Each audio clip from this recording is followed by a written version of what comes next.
Boss?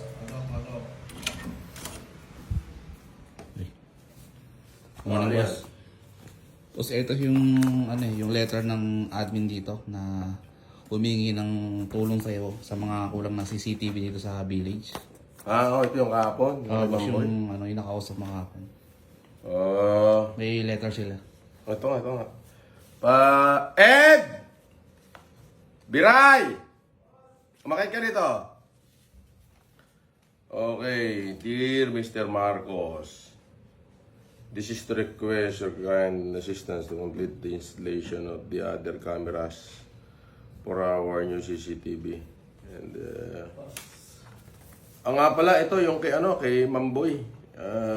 Yung CCTV. Pa-receive copy mo na lang. Yes, boss. Ay nako, magastos. Kamote. Medyo maraming kulang na CCTV, boss, kaya... Hindi, 6 lang daw eh. Ayun, ito.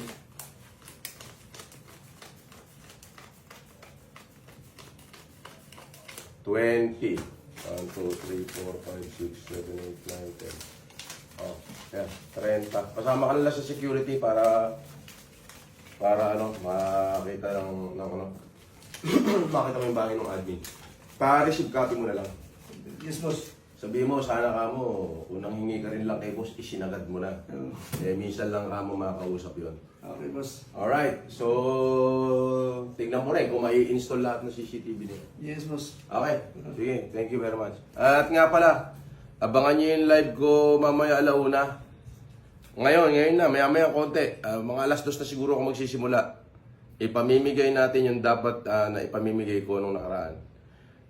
Dapat nakaabang kayo. At alam nyo na, ang lahat ng mabibigyan, yung mag-share lang at magla-like ng video na to.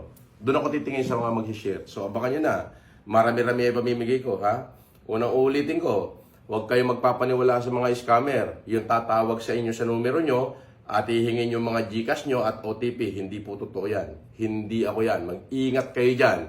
Sapagkat lahat walang tinawag ko, sa messenger ko tinatawagan, video call, live.